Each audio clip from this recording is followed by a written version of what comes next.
மக்கள் அனைவருக்கும் வணக்கம். அமைச்சர் செந்தில் பாலாஜி ஒரு வருஷத்துக்கு மேல ஜெயில இருந்துட்டு வந்தாரு. அவர் ஜெயில இருந்துட்டு வந்தது ஏன் இவங்க பெயில் போட்டு எடுத்துட கூடாதா? சுப்ரீம் கோர்ட்டை நாடி இல்ல இவர் மேல தப்பு இல்ல நிரபராதின்னு சொல்லி இவங்க வாதாடி செந்தில் பாலாஜி எடுத்துட கூடாதா? ஒரு வருஷம் அவருக்கு ஜெயிலில் இருந்ததுக்கு என்ன காரணம்? இவங்க யாராச்சும் யோசிச்சாங்களா? அவருக்கு திரும்பவும் அமைச்சர் பதவி கொடுப்பதற்கு என்ன காரணம்னு ஒரு சாதாரண மனுஷனை நான் கேட்கிறேன். அவரை சரி ஜெயில ஒரு ஊழல்ல போயிட்டு வந்திருக்காரு, அவருக்கு நீ அமைச்சர் பதவி கொடுக்க வேணாம், கொஞ்ச நாளைக்கு அவரை எம்எல்ஏவே இருக்கட்டும் அப்படின்னு சொல்லி இவங்க ஏன் வைக்கல? திரும்ப வந்த உடனே எதுக்கு அமைச்சர் பதவி கொடுத்தாங்கன்னு இது வரைக்கும் தெரியல. என்னதே நடக்குதுன்னு தெரியல. இப்போ புதுசா பிரச்சனை, டாஸ்மாக்ல பெரிய லெவல்ல ஊழல் நடந்திருக்கு அப்படின்னு சொல்லிட்டு திரும்பவும் இந்த பிரச்சனை பூதாகரமாயிடுச்சு. முன்னையாச்சும் வேற வழக்குல அவர் கைது செய்ய சொல்லி பெரிய பிரச்சனையில போயிட்டு இருக்கு. திரும்பவும் இன்னமும் அவர் அந்த பதவியில தான் இருக்காரு.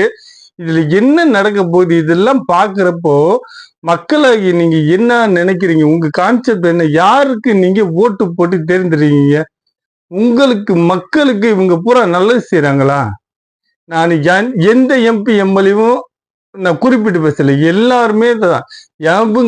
எம்பி எம்எல்ஏக்கள் ஜெயிச்சு வரவங்க மக்களுக்காக சேவை செய்யணும், மக்களுக்காக வேலை செய்யணும்னு யாராச்சும் வர்றாங்கன்னு நீங்க நினைக்கிறீங்களா?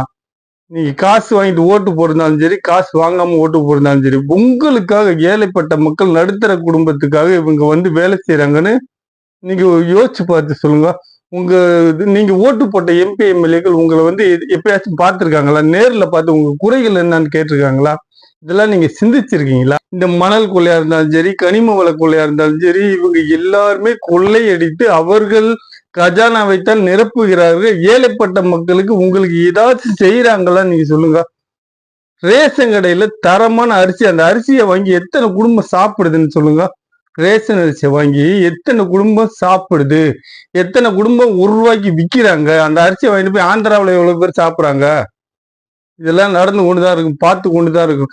நீங்க ஓட்டு போட்டவங்க உங்களுக்கு ஏதாச்சும் பண்றாங்களான்னு நீங்க சிந்திக்கணும். உங்களுக்கு என்ன குறைன்னு அவங்க உங்க எம்பி எம்எல்ஏ கூப்பிட்டு கேளுங்க. நீங்க கேட்கும் பட்சத்தில் தான் உங்களுடைய நியாயங்கள் தீர்வுகள் அங்க நடக்கும்.